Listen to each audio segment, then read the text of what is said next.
Salve galera, tudo beleza? Vamos para mais um videozinho top aqui do canal. E os tópicos de hoje ainda segue sendo Gabigol e Hulk e o jogo da Libertadores, né galera? Que vai ser lá no Equador, rapaziada. Atlético Mineiro e Independente Del Valle vai jogar na altitude. O Galo precisa muito da vitória para se manter bem aí na fase de grupo da Libertadores. Galera, já quero dar os créditos aos canais ESPN, link na descrição. Pedir a você que não é inscrito, se inscreva em nosso canal, deixa o seu like e vamos ver o corte que tá top. Vale, fora de casa, é jogo para você colocar o que tem de melhor. Colocar não de melhor, o que tem de mais experiente. É jogo pesado. Libertadores, gente. Libertadores. Eu vou de Vargas. E a gente está falando, Facinca, de dois times que estão com 4 pontos, os outros dois do grupo têm um cada um. É um jogo para se isolar na liderança. Você iria com o Ademir mesmo assim? Você confia? Já está pronto? Eu iria porque o Del Valle é uma equipe que joga com linha de 3, com os dois laterais extremamente apoiados. E a velocidade do Ademir para esse tipo de jogo, ainda mais para a proposta que eles vão fazer em casa. Sim, joga então, exatamente, com 3 zagueiros. Mas aí se você coloca o Vargas e o Hulk juntos, você quebra essa linha de 3. Não necessariamente, porque o Ademir te dá essa profundidade de contra-ataque. Foi quando, no último jogo, o Tolima, ele encontrou o gol dele, né? Jogando... Pra lembrar, quebra a linha de 3, porque o Nath vai jogar lá na frente também, né? Sim. Aí você teria que segurar, eles vão ter que segurar mais um cara para fazer a sobra. O Tolima encontra 2 oportunidades de gol, justamente atuando nas costas dessa ponta esquerda de ataque deles, né? Porque eles têm 2 laterais que se apoiam demais, não recompõem. E tem no jogo com o Ademir, que tem mais movimentação, que tem mais velocidade em relação ao Vargas. Para mim, é uma solução que seria muito legal hoje para o Atlético Mineiro buscar essa vitória fora de casa, e dá para acontecer isso. Você concorda, Zé? Vai para onde? O Facinca tem é uma das opções, mas assim, a gente pode trabalhar pensando com Vargas, você pode colocar 2 centroavantes e segura 2 zagueiros. Sim. Um zagueiro sobra, então você tem uma certa preocupação para determinadas situações. São variantes que o turco, né, o Mohamed, pode utilizar, porque o elenco do Atlético tem muita qualidade. Tem a possibilidade de ele mexer, fazer as alternativas ali, criar as mudanças dentro do próprio jogo, né, porque você tem jogadores versáteis. O Vargas pode jogar ao lado do Hulk, como ele pode jogar aberto. Ele pode jogar aberto também. Ele pode circular ali, então você pode prender determinados jogadores do meio campo. Mas tem muitas variantes. A do Facinca também eu acho legal. Eu acho legal porque você pode aproveitar a velocidade do Ademir. Mas depende também como... Tem altitude, hein? Qual é a altitude? A produção poderia informar pra gente? O que eu ia falar Não, muita não, eu vou checar aqui. Depende muito também, seu Solano, jogar em Quito? Como... Jogar no estádio Del Valle? É o estádio do Del Valle. Então não. Depende... Olha lá, o nosso GC ali, ó. Depende muito também, nós esquecemos aqui, mas tem que falar. O Atlético veio de uma vitória no primeiro tempo 2-0 e contra o Curitiba tomou o empate. O Mohamed já chegou falando, olha, nós não podemos cometer erros, né? Porque erros no futebol podem custar caro. No jogo contra o Independente Del Valle, é um desses episódios aí, você não pode falhar. Você tem que ter 90 minutos de concentração, de atenção. Vale lembrar, e eu vou pegar um exemplo, que não está muito distante aí, Emelec e Flamengo. Mas o Emelec, o Jorge Jesus errou a escalação e tal. 2-0 para o Emelec lá.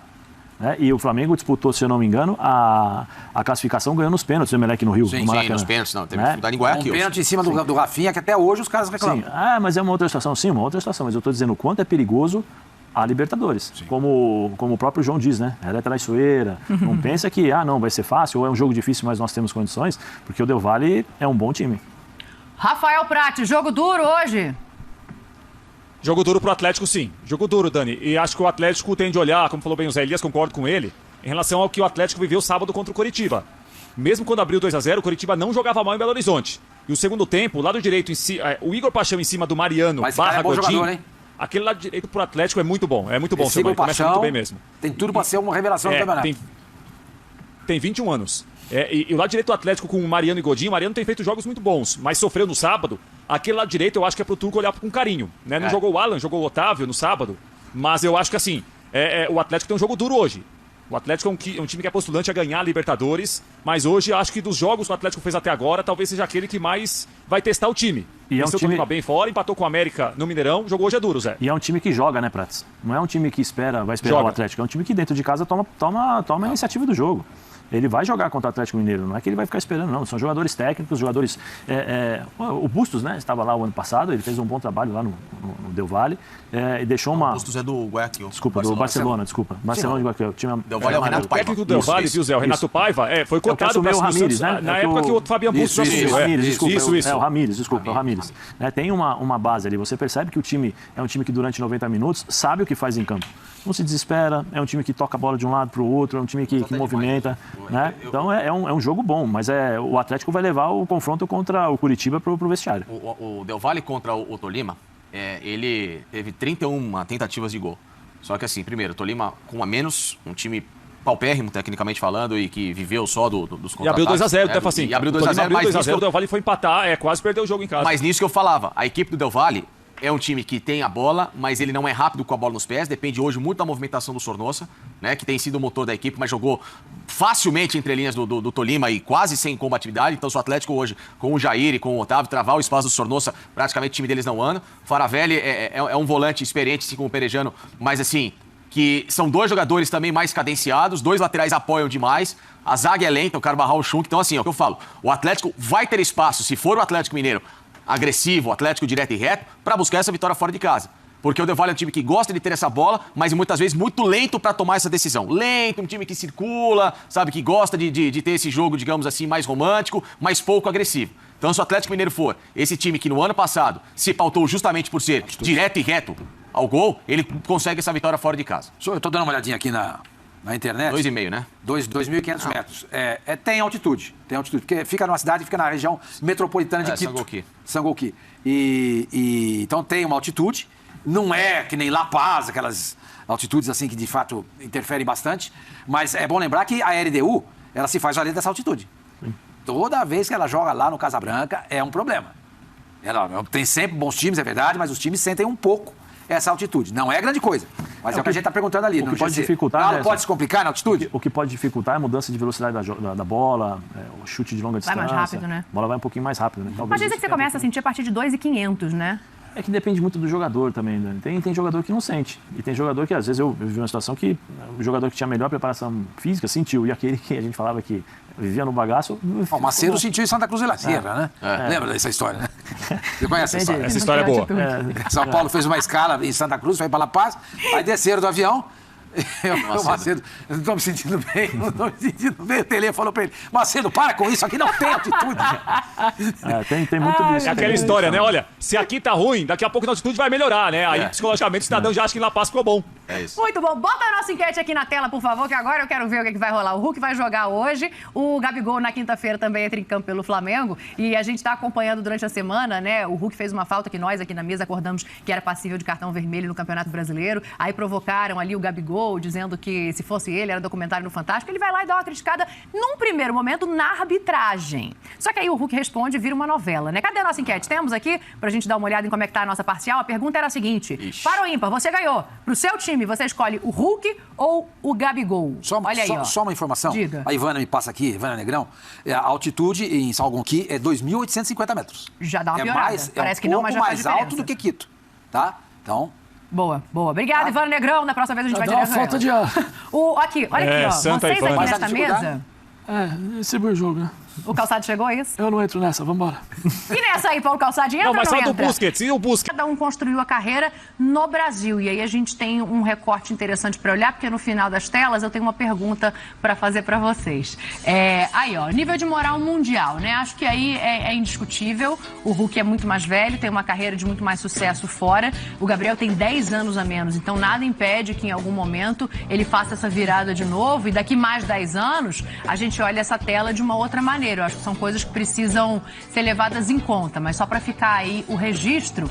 E aí a gente está vendo em casa, né, no Brasil, aí se inverte a situação. O Gabriel tem muito mais jogos no Brasil e o Hulk chama atenção pelo aproveitamento, né?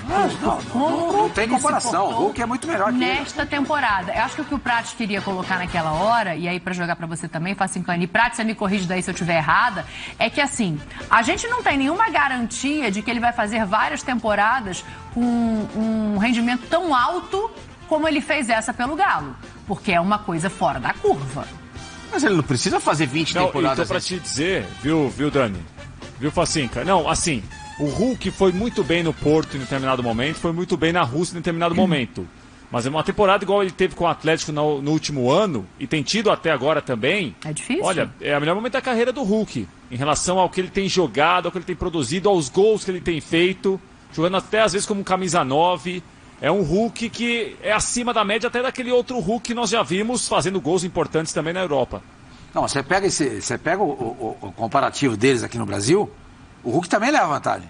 Então, proporcionalmente, Sim. sim, mas o meu ponto Sim. era isso, até pra gente voltar aqui e ouvir o Facinho que aí você também fala, em relação à manutenção disso, entendeu? Sim. Acho que é o ponto do Prates. É difícil você garantir que ele vai manter. É a mesma coisa que a gente cobrar do Gabigol, que ele seja pra sempre o Gabigol de 2019.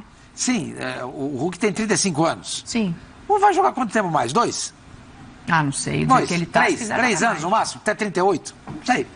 Eu acho que até 38 anos, do jeito que ele se cuida, do jeito que ele é dedicado, do jeito que ele é focado na profissão dele, ele mantém isso daí, entendeu?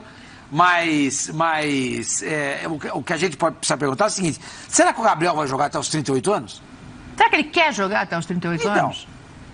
Então. Entendeu? Mas fala, Facinho, o que você ia falar? Por isso que não tem comparação. Por isso que pra mim Alguma coisa? Aconteceu. Por isso que não tem comparação. Você falou tomou desse um jeito. susto agora. Sua voz saiu assim.